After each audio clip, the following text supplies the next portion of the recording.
میں نے تیل کی بوتل اٹھائی۔ میری بہن نے مجھے بہت عجیب بات بتائی۔ یہ سن کر میں گھبرا گیا اور اس نے کہا لائٹس بند کر دو۔ یہ پہلا موقع تھا جب میری بہن نے مجھ سے لائٹس بند کرنے کو کہا تھا۔ میں نے روشنی بند ہونے کی وجہ پوچھی۔ میں نے روشنی بند کر دی اور جیسے ہی میں اپنی رکنے کی بات پوچھا، بہنوئی کے قریب اس کی مساج کرنے گیا، اس نے میرا ہاتھ پکڑا اور اس کی چہرہ میں، آپ نے ابھی تک ہمارے یوٹیوب چینل کو سبسکرائب نہیں کیا ہے تو سبسکرائب کرے۔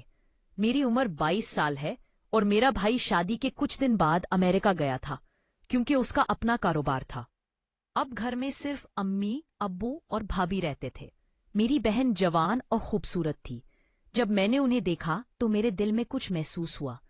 بھابھی جی اکثر کہتے تھے کہ ان کے سر میں بہت درد ہے۔ در حقیقت بھائی اپنی شادی کے بعد امریکہ چلے گئے تھے۔ نئی دلہن کے لیے شہر کے بغیر وقت گزارنا بہت مشکل ہوتا ہے اور وہ بوڑھا ہو رہا تھا۔ گھر کی ذمہ داری سنبھالنے کے لیے ایک عورت کی ضرورت تھی، اس لیے میرے بھائی نے ہماری ضروریات کے لیے شادی کی۔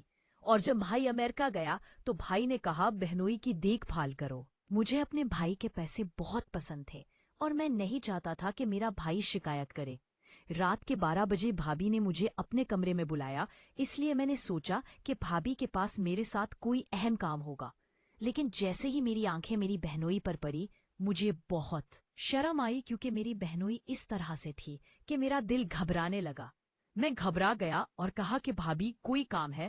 میں نے اپنی آواز دے دی ہے کیونکہ بہنوئی گھر میں دوپٹہ پہنتی تھی اور آج میں دوپٹہ پر بغیر دیکھ کر حیران رہ گیا، اور اس نے میری آواز سنی اور کہا اندر آؤ، مجھے تم سے بات کرنی ہے۔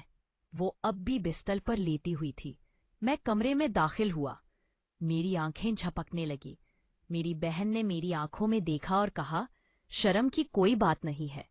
بہن نے اپنی گردن میری طرف موڑ کر کہا آپ اس گھر میں میری مددگار ہے اور آپ تمام کام کرتے ہیں، میرے کپڑے پردے ہیں، لیکن میں ہمیشہ آپ کے ساتھ ہوں۔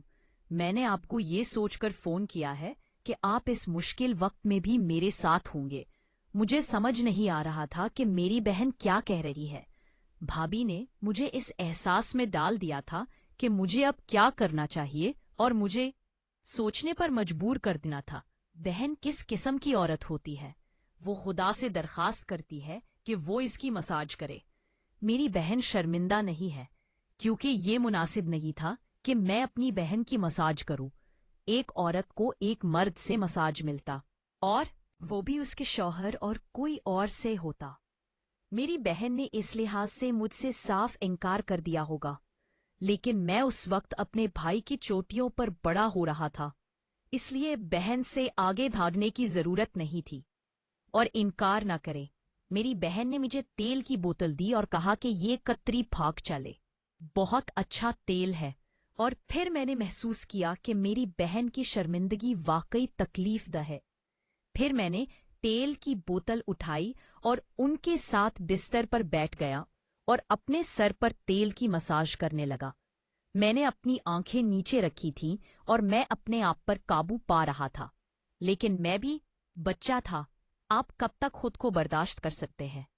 جیسے ہی تیل لگایا جا رہا تھا، بہنوئی کی عجیب آوازیں نکل رہی تھی، گویا وہ آرام کر رہے ہیں۔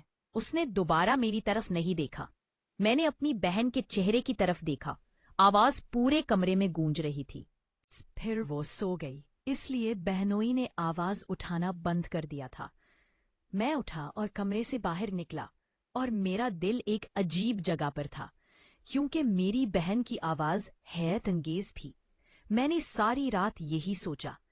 اگلے دن بہن نے کہا تم نے میرا سر درد ختم کر دیا ہے، میں آپ کا شکر گزار ہوں۔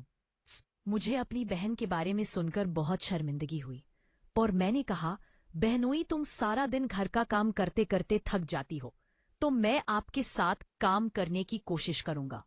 میری بہن نے کہا میری تھکاوٹ کبھی دور نہیں ہو سکتی، جس دن آپ کا بھائی گھر آئے گا تھکاوٹ خود ہی دور ہو جائے گی۔ مجھے سمجھ نہیں آ رہا تھا کہ اس کا کیا مطلب ہے۔ پھر میں واپس کالج چلا گیا۔ دوپہر کو جب مجھے کالج کا مطلب سمجھ نہیں آیا تو میں دوبارہ کالج چلا گیا۔ جب میں کالج سے گھر آیا تو میری بہن کپڑے دھو رہی تھی، اس کی ساری زندگی